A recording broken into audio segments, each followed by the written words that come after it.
কথা শুনতে পাচ্ছেন কিনা আমি জানি না, তবে ঝাড়খণ্ডে যে ঘুরে বেড়াচ্ছি তার মধ্যে আজকে সেরা জায়গা। আমরা ভূগোলে অনেক সময় পড়েছি, পরিচিতি হিসেবে আমরা উশ্রী জলপ্রপাতের কথাও শুনেছি। তা পৌঁছে গেছি আমি সেই উশ্রী জলপ্রপাত, আপনারা নিজেরাই দেখুন কেমন লাগছে। আজ দুদিন ধরে ঝাড়খণ্ডের বিভিন্ন জায়গায় ঘুরে বেড়াচ্ছি। যদিও এই ঝাড়খণ্ড ছোটনাগপুর মালভূমিরই অন্তর্গত।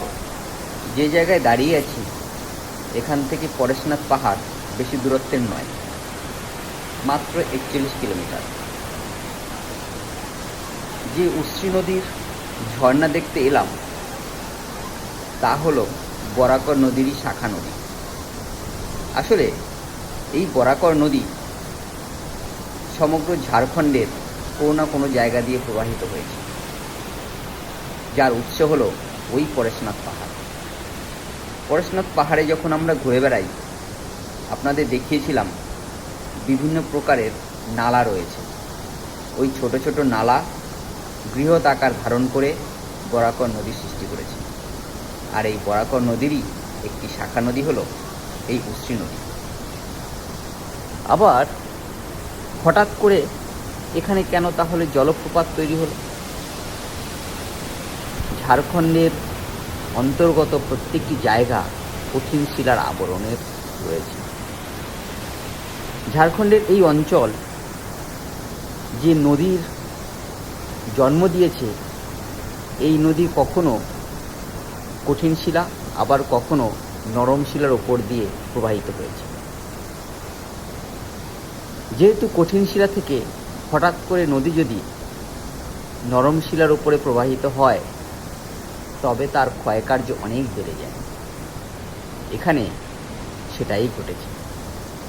এই বরাকর নদী প্রবাহিত হচ্ছিল, হতে হতে একটি শাখা নদী উশ্রী নদী হিসেবে বেরিয়ে এসেছে, যা পরেশনাথ পাহাড় থেকে অনেকটাই দূরে। আর প্রবাহ পথে এটি কঠিন শিলা থেকে একটি নরম শিলার মধ্যে এসে পড়েছে। স্বভাবত কঠিন শিলার ক্ষয়কার্য কম হয়েছে এবং নরম শিলার ক্ষয়কার্য অনেক বেশি হয়েছে। তৈরি হয়েছে উশ্রী জলপ্রপাত। আর এই উশ্রী জলপ্রপাতের সৌন্দর্য দেখার জন্য রবীন্দ্রনাথ ঠাকুরও খুব উতলা হয়ে উঠেছিলেন। আমরা তার শিশু সাহিত্যে তার সহজ পাঠে এই উশ্রী নদীর বর্ণনা পেয়েছি। আমার সৌভাগ্য, পরেশনাথ পাহাড় দেখব বলে বেরিয়েছি, কোনোভাবেই পরিকল্পনা ছিল না উশ্রী ফলস বা উশ্রী জলপ্রপাত দেখতে পাবো। পরেশনাথ পাহাড় থেকে নামার পরে অনেককে জিজ্ঞাসা করলাম, ম্যাপ দেখলাম, পেয়ে গেলাম উশ্রী ফলস। ব্যাস, আর কে ধরে রাখে। খুব অল্প সময় পৌঁছে গেলাম। যেহেতু নিজেদের স্কুটি, আসতে খুব একটা অসুবিধা হয়নি। এক অনাবিল আনন্দ। জলপ্রপাতের পাশে বসলে যে শীতল হাওয়াটা লাগছে, মনে হয় এখান থেকে আর ওঠার শক্তি নেই।